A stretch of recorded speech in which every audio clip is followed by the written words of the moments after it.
ओम नमो भगवते वासुदेवाय नमः। प्रिय भक्तगणों, गुरुवार का संयोग व्रती को 2 गुना लाभ देता है, क्योंकि गुरुवार श्री हरि का दिन कहलाता है। ऐसे में लक्ष्मी जी की कृपा भक्तों पर बरसती है। अग्नि पुराण के अनुसार मान्यता है कि जो व्यक्ति हर गुरुवार को भगवान विष्णु की पूजा करता है या बृहस्पति कथा को सुनता है, तो गुरु बृहस्पति देव और भगवान विष्णु की कृपा से उन भक्तों की सभी परेशानियां दूर हो जाती हैं। उनकी गरीबी और कष्ट भगवान विष्णु दूर करते हैं। तो आज इस पावन अवसर पर हम गुरुवार के दिन सुनेंगे धन, पुत्र और भाग्य को देने वाली गुरुवार की पौराणिक कथा। सुख समृद्धि की कामना रखने वाले प्रिय भक्तगणों, इस कथा को बड़े ही प्रेम से और प्रसन्नचित्त मन से सुनिएगा। भारतवर्ष में एक प्रतापी और दानी राजा राज्य करता था। वह नित्य गरीबों और ब्राह्मणों की सहायता करता था। यह बात उसकी रानी को बिल्कुल भी अच्छी नहीं लगती थी। वह ना ही गरीबों को दान देती थी और ना ही भगवान का पूजन करती थी, और राजा को भी दान देने से मना करती थी। एक दिन राजा शिकार खेलने वन में गए हुए थे, तो रानी महल में अकेली थी। उसी समय बृहस्पति देव साधु के वेश में राजा के महल में भिक्षा के लिए आए। भिक्षा मांगने लगे।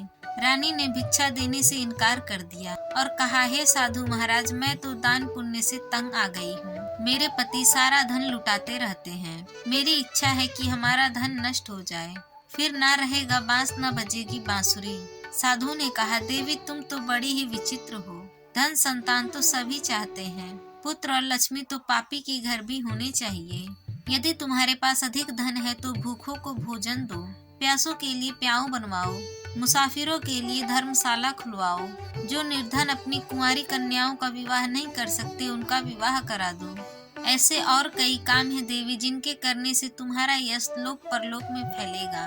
परंतु रानी पर इस उपदेश का कोई असर नहीं पड़ा। बोली, महाराज आप मुझे कुछ न समझाइए। मैं ऐसा धन नहीं चाहती जो हर समय बांटती फिरूं। साधु ने उत्तर दिया, यदि तुम्हारी ऐसी इच्छा है तो तथास्तु। बृहस्पतिवार को घर लीपकर पीली मिट्टी से अपना सिर धोकर स्नान करना, भट्ठी चढ़ाकर कपड़े धोना, हर बृहस्पतिवार के दिन मांस मदिरा का सेवन करना।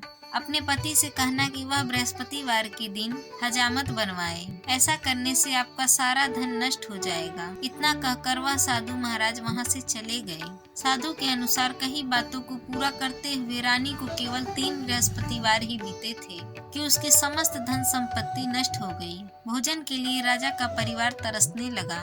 एक दिन राजा रानी से बोला कि हे रानी, तुम यहीं रहो, मैं दूसरे देश जाता हूँ, क्योंकि यहाँ पर सभी लोग मुझे जानते हैं, इसीलिए मैं छोटा कार्य नहीं कर सकता। ऐसा कहकर राजा परदेश चला गया। वह जंगल से लकड़ियाँ काट कर लाता और शहर में बेचता। इस तरह वह अपना जीवन यापन करने लगा। इधर राजा के परदेश जाते ही रानी और दासी दुखी रहने लगे। एक बार जब रानी और दासी को 7 दिन तक बिना भोजन के रहना पड़ा, तो रानी ने अपनी दासी से कहा, हे दासी, पास ही के नगर में मेरी बहन रहती है। वह बड़ी धनवान है, तू उसके पास जा और कुछ लेकर आ, ताकि थोड़ी बहुत गुजर बसर हो जाए। दासी रानी की बहन के पास गई। उस दिन गुरुवार था और रानी की बहन उस समय बृहस्पति कथा सुन रही थी। दासी ने रानी की बहन को अपनी रानी का संदेश दिया, लेकिन रानी की बड़ी बहन ने कोई उत्तर नहीं दिया। जब दासी को रानी की बहन से कोई उत्तर नहीं मिला तो वह दुखी हुई और उसे क्रोध भी आया। दासी ने वापस आकर रानी को सारी बातें बताई। यह सुनकर रानी ने अपने भाग्य को कोसा कि जब विपत्ति पड़ती है तो अपने भी साथ छोड़ देते हैं। ऐसा कहकर वह अपने आप को कोसने लगी। उधर रानी की बहन ने सोचा कि मेरी बहन की दासी आई थी, परंतु मैं उससे नहीं बोली, इससे वह बहुत दुखी होगी। कथा सुनकर और पूजन समाप्त करके वह अपनी बहन के घर आई और कहने लगी, हे बहन, मैं बृहस्पतिवार का व्रत कर रही थी। तुम्हारी दासी मेरे घर आई थी, परंतु जब तक कथा होती तब तक ना तो उठते हैं और ना ही बोलते हैं, इसीलिए मैंने नहीं बोला। कहो दासी क्यों गई थी? रानी बोली, बहन तुमसे क्या छिपाना, हमारे घर में खाने तक को अनाज नहीं था। ऐसा कहते कहते रानी की आंखें भर आई। उसने दासी समेत पिछले 7 दिनों से भूखे रहने तक की बात अपनी बहन को विस्तार पूर्वक बता दी। रानी की बहन बोली, देखो बहन, भगवान बृहस्पति देव सबकी मनोकामना को पूर्ण करते हैं। देखो शायद तुम्हारे घर में अनाज रखा हो। पहले तो रानी को विश्वास नहीं हुआ, पर बहन के आग्रह करने पर वह अपनी दासी को अंदर भेज दी। तो उसे सचमुच में अनाज से भरा एक घड़ा दिखाई दिया।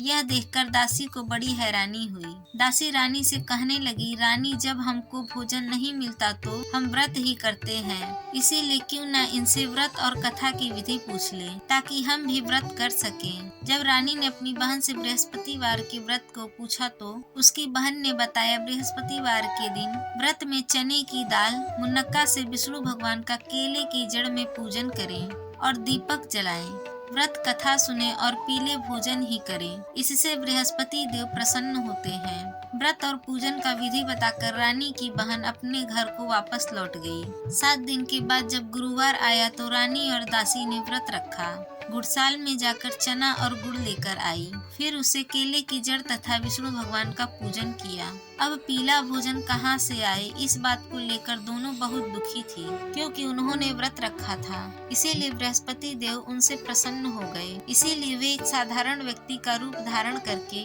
2 थाली में सुंदर पीला भोजन दासी को दे गए। भोजन पाकर दासी प्रसन्न हुई और फिर रानी के साथ मिलकर भोजन ग्रहण किया। इसके बाद वे सभी गुरुवार को व्रत और पूजन करने लगे। बृहस्पति देव भगवान की कृपा से उनके पास फिर से धन संपत्ति आ गई, परंतु रानी फिर से पहले की तरह आलस्य करने लगी। तब दासी बोली, हे रानी, तुम पहले भी इस प्रकार आलस करती थी।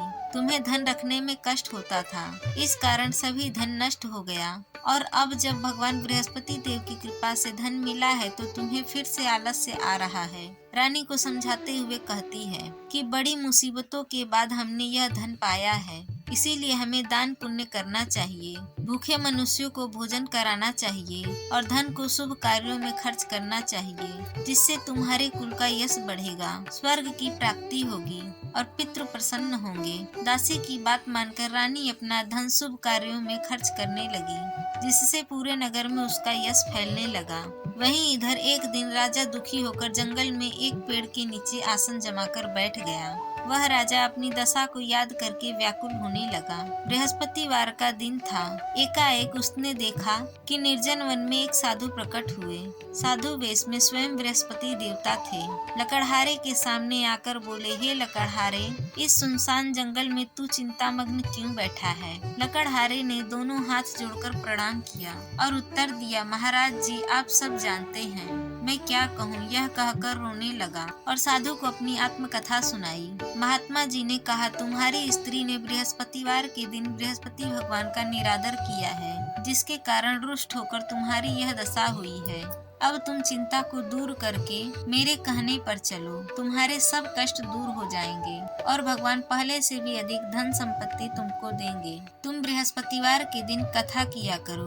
2 पैसे के चने मुनक्का लाकर उसका प्रसाद बनाओ। शुद्ध जल में लोटे में शक्कर मिलाकर चरणामृत बनाओ। कथा के पश्चात अपने सारे परिवार और सुनने वाले प्रेमियों में प्रसाद बांटकर आप भी ग्रहण करें। ऐसा करने से भगवान तुम्हारी सब मनोकामनाएं पूर्ण करेंगे।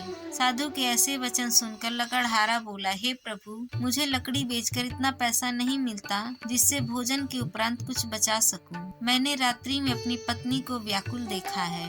मेरे पास कुछ भी नहीं जिससे मैं उसकी खबर मंगा सकूं। साधु ने कहा, हे लकड़हारे, तुम किसी बात की चिंता मत करो। बृहस्पतिवार के दिन तुम रोजाना की तरह लकड़ियां लेकर शहर को जाओ। तुमको रोज से दुगुना धन प्राप्त होगा, जिससे तुम भली भांति भोजन कर लोगे तथा बृहस्पति देव की पूजा का सामान भी आ जाएगा। हे राजन, बृहस्पति देव की कथा इस प्रकार से है। प्राचीन काल में एक बहुत ही निर्धन ब्राह्मण था। उसकी कोई संतान नहीं थी। वह नित्य पूजा पाठ करता था, परंतु उसकी स्त्री बहुत ही मलिन रहा करती थी।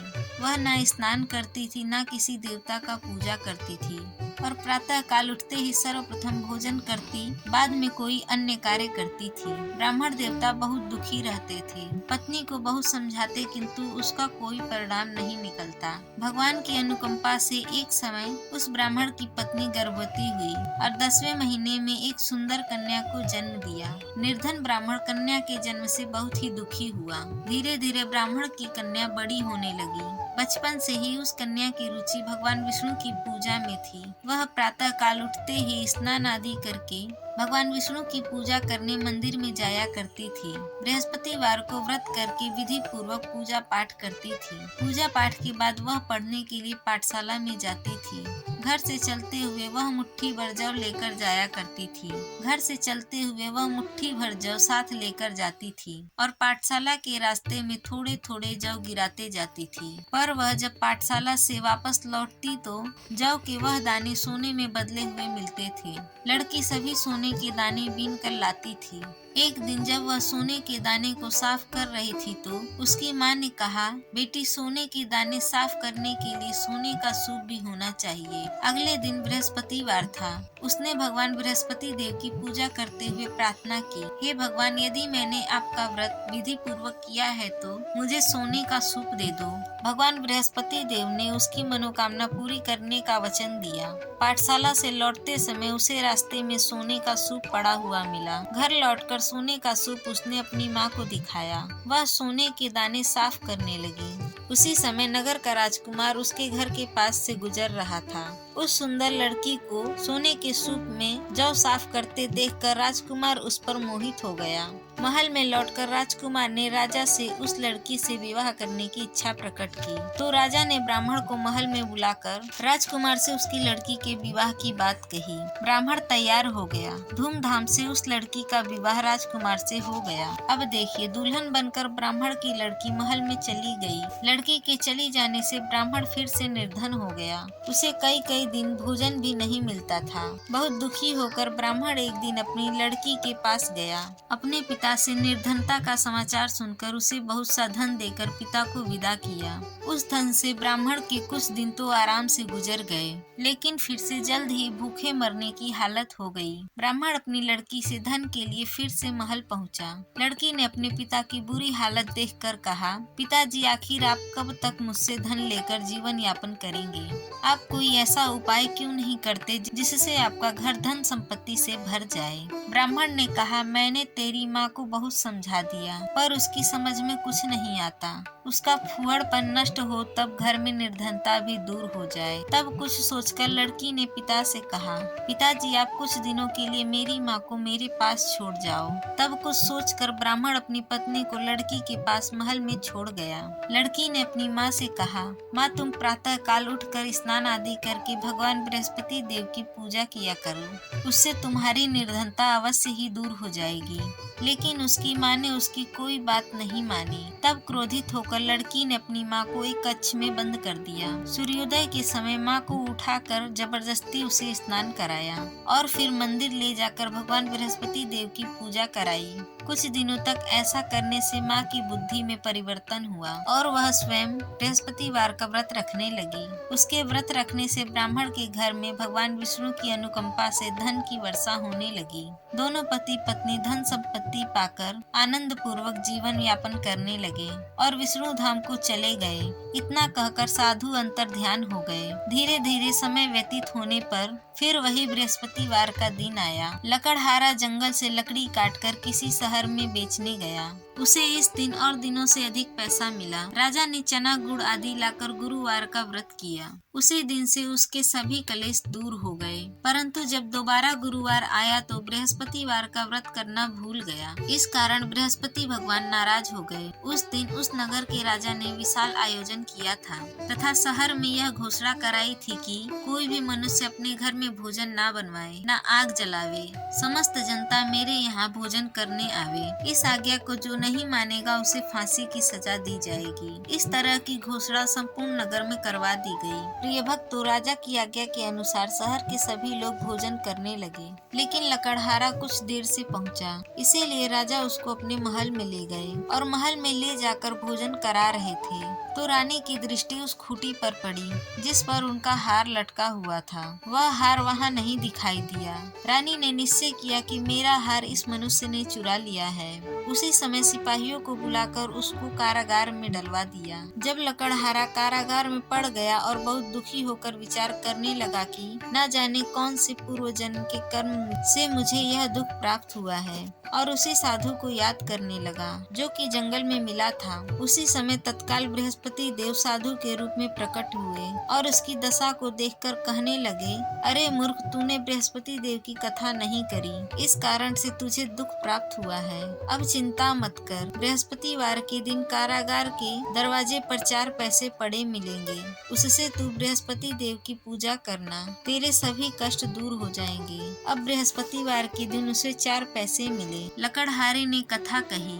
उसी रात्रि को बृहस्पति देव ने उस नगर के राजा के स्वप्न में आकर कहा, हे राजन, तुमने जिस आदमी को कारागार में बंद कर दिया है वह निर्दोष है, वह राजा है, उसे छोड़ देना। रानी का हार उसी खूंटी पर टंगा है, अगर तू ऐसा नहीं करेगा तो मैं तेरे राज्य को नष्ट कर दूंगा। इस तरह रात्रि के स्वप्न को देखकर राजा प्रातः काल उठा और खूंटी पर हार देखकर लकड़हारे को बुलाकर क्षमा मांगी और लकड़हारे को योग्य सुंदर वस्त्र आभूषण देकर विदा किया। बृहस्पति देव की आज्ञा अनुसार लकड़हारा अपने नगर को चल दिया। राजा जब अपने नगर के निकट पहुंचा तो उसे बड़ा आश्चर्य हुआ। नगर में पहले से अधिक बाग, तालाब, कुएं तथा बहुत सी धर्मशालाएं, मंदिर थी। राजा ने पूछा, यह किसका बाग है और धर्मशाला है? तब नगर के लोग कहने लगे, यह सब रानी और दासी के हैं। तो राजा को आश्चर्य हुआ और गुस्सा भी आया। जब रानी ने यह खबर सुनी कि राजा आ रहे हैं तो उन्होंने दासी से कहा, हे दासी, देखो राजा हमको कितनी बुरी हालत में छोड़कर गए थे, हमारी ऐसी हालत देखकर वह लौट न जाए, इसीलिए तू दरवाजे पर खड़ी हो जा। आज्ञा अनुसार दासी दरवाजे पर खड़ी हो गई और राजा आए तो उन्हें अपने साथ ले गई। तब राजा ने क्रोध करके अपनी रानी से पूछा कि यह धन तुम्हें कैसे प्राप्त हुआ? तब उन्होंने कहा, हमें यह धन बृहस्पति देव के इस व्रत के प्रभाव से प्राप्त हुआ। तब राजा ने निश्चय किया कि सप्ताह में एक दिन, जब बृहस्पतिवार के दिन व्रत कथा सुनने से और व्रत करने से इतना फल मिलता है तो मैं प्रतिदिन दिन में 3 बार कथा कहूँगा तथा रोज व्रत करूँगा।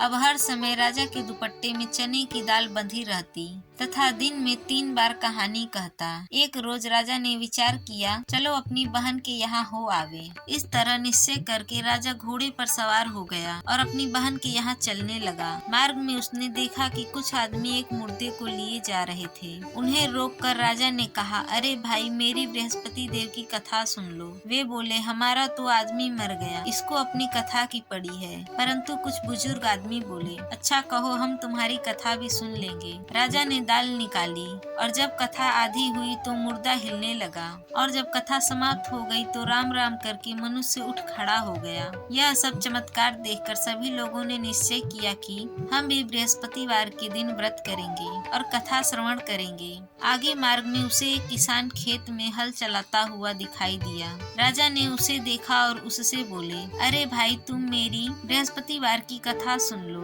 किसान बोला, जब तक मैं तेरी कथा सुनूंगा तब तक 4 हरैया जोत लूंगा, जा अपनी कथा किसी और को सुनाना। इस तरह राजा आगे चलने लगा। राजा के हटते ही बैल पछाड़ खाकर गिर गए और किसान के पेट में बड़ी जोर दर्द होने लगा। उसी समय उसकी पत्नी रोटी लेकर आई। उसने देखा तो अपने पुत्र से सब हाल पूछा और बेटे ने सभी हाल कह दिया। तो बुढ़िया माई दौड़ी दौड़ी उस घोड़सवार के पास गई और उससे बोली, हे राजा, मैं तेरी कथा सुन लूंगी, तू अपनी कथा मेरे खेत पर चलकर ही सुना। राजा ने बुढ़िया के खेत पर जाकर कथा कही, जिसके सुनते ही वह बैल उठ खड़े हो गए तथा किसान के पेट का दर्द भी बंद हो गया। उनकी महिमा सुनकर वह बुढ़िया माई और वह किसान भी बृहस्पतिवार के दिन भगवान बृहस्पति की पूजा करने लगे। और फिर राजा अपनी बहन के घर पहुंचा। बहन ने भाई की खूब मेहमानी की। दूसरे रोज प्रातः काल राजा जगा तो वह देखने लगा कि सब लोग भोजन कर रहे हैं। राजा ने अपनी बहन से कहा, ऐसा कोई मनुष्य है जिसने भोजन नहीं किया हो? मेरी बृहस्पतिवार की कथा सुन ले।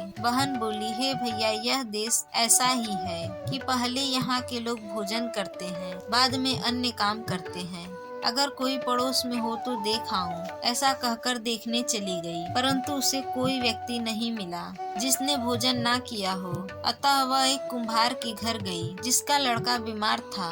उसे मालूम हुआ कि उसके यहाँ 3 दिन से किसी ने भोजन नहीं किया है। रानी ने अपने भाई की कथा सुनने के लिए कुम्हार से कहा और वह तैयार हो गया। राजा ने जाकर बृहस्पतिवार की कथा कही, जिसको सुनकर उसका लड़का ठीक हो गया। अब तो राजा की प्रशंसा होने लगी। एक रोज राजा ने अपनी बहन से कहा कि हे बहन, हम अपने घर जाएंगे, तुम भी तैयार हो जाओ। राजा की बहन ने अपनी सास से कहा। सास ने कहा, हाँ चली जा, परंतु अपने लड़कों को मत लेकर जाना, क्योंकि तेरे भाई की कोई औलाद नहीं है। बहन ने अपने भाई से कहा, हे भैया, मैं तो चलूंगी, पर कोई बालक नहीं जाएगा। राजा बोला, जब कोई बालक नहीं जाएगा तब तुम ही क्या करोगी। बड़े दुखी मन से राजा अपने घर लौट आया। राजा ने अपनी रानी से कहा, हम निर्वंश हैं। रानी बोली, हे प्रभु, बृहस्पति देव ने हमें सब कुछ दिया है, वह हमें औलाद अवश्य देंगे। उसी रात बृहस्पति देव ने राजा के स्वप्न में आकर कहा, हे राजा, उठ, सभी सोच त्याग दे, तेरी रानी गर्भ से है। यह बात सुनकर राजा बहुत ही खुश हुआ। 9वें महीने में रानी के गर्भ से एक सुंदर पुत्र पैदा हुआ। तब राजा बोला, हे रानी, स्त्री बिना भोजन के रह सकती है, पर बिना कहे नहीं रह सकती। जब मेरी बहन आवे तो तुम उससे कुछ कहना मत। रानी ने यह बात सुनकर हाँ कर दिया। जब राजा की बहन ने यह शुभ समाचार सुना तो उसे बहुत खुशी हुई तथा बधाई लेकर अपने भाई के यहाँ आई। तभी रानी ने कहा, घोड़ा चढ़कर तो नहीं आई, गधा चढ़कर आई। राजा की बहन बोली, भाभी, मैं इस प्रकार ना कहती तो तुम्हें औलाद कैसे मिलता। बृहस्पति देव ऐसा ही है, जैसे जिनके मन में कामनाएं हैं सभी को पूर्ण करते हैं। जो सदा भाव पूर्वक बृहस्पतिवार का व्रत करता है एवं कथा पढ़ता है अथवा सुनता है, दूसरों को सुनाता है, बृहस्पति देव उसकी सभी मनोकामनाएं पूर्ण करते हैं। प्रेम से बोलिए बृहस्पति भगवान की जय।